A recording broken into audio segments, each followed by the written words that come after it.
Hi guys welcome back to my channel. இந்த வீடியோவில் நம்ம பார்த்தீங்கன்னா ஒரு ரீப்ளேஸ்மெண்ட் பற்றி தான் ஷேர் பண்ண போகிறோம். நேற்று ஒரு ரீப்ளேஸ்மெண்ட் அப்டேட்டை ஷேர் பண்ணியிருந்தோம். ஸோ ஃபேமஸான நெகட்டிவ் லீட் பண்ணுறவங்க. ஸோ அதை நீங்கள் விசிட் பண்ணணும்னு நினச்சிங்கன்னா இந்த ஸ்கில்ல வீடியோ லிங்க் ஒரு செக் பண்ணி பாருங்கள். ஸோ இப்போ யார் ரீப்ளேஸ்மெண்ட் அப்படின்னு சொல்லிட்டு கேட்கும்போது ஸ்பெசிஃபிக்காக இது வந்து ஜீ தமிழ். ஸோ ஜீ தமிழில் நிறைய சீரியல்ஸ் ஓடிட்டுருக்கு. அதில் டாப் 5க்குள்ளே இருக்க சீரியல் ஒன்று தான் ரீப்ளேஸ்மெண்ட் நடந்திருக்கு. ஸோ அது என்ன சீரியல் அப்படின்னு பார்க்கும்போது மோஸ்ட் டாம் அண்ட் ஜெரியாக ஓடிட்டுருக்க மீனாட்சி பொண்ணுங்க. ஸோ அவங்களோட பேரிங் அண்ட் சீரியல் எல்லாமே லைக் பண்ணி பார்த்துட்ருக்கீங்க. ஸோ அதில் தான் ரீப்ளேஸ்மெண்ட் நடந்திருக்கு. ஆல்ரெடி அந்த சீரியலில் நிறையவே ரீப்ளேஸ்மெண்ட் நடந்திருக்காங்க. நீங்கள் மஸ்ட்டு வாட்ச் பண்ணியிருந்தீங்கன்னா தெரியும்.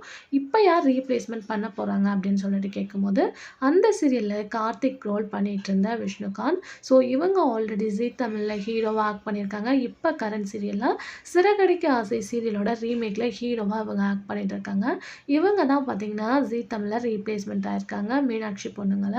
ஸோ இவங்களை ரீப்ளேஸ்மெண்ட் பண்ணி யார் வர போகிறாங்க அப்படின்னு சொல்லிட்டு கேட்கும்போது ஒரு பாப்புலரான ஆக்டரில் ஒருத்தவங்க அஸ்வந்த். ஸோ இவங்க தான் இனிமேல் நியூ கார்த்திகா மீனாட்சி பொண்ணுங்க சீரியலில் அப்கமிங் எபிசோடில் வர போகிறாங்க. ஸோ இந்த ரீப்ளேஸ்மெண்ட் பர்ஃபெக்டாக இருக்கா அப்படின்றத மறக்காமல் கமெண்ட்ல ஷேர் பண்ணுங்கள். இந்த மாதிரி இன்ட்ரெஸ்டிங்கான அப்டேட்லாம் தெரிஞ்சுக்கணும்னு நினச்சிங்கன்னா நம்மளோட சேனலை சப்ஸ்கிரைப் பண்ணிக்கோங்க. Thanks for view.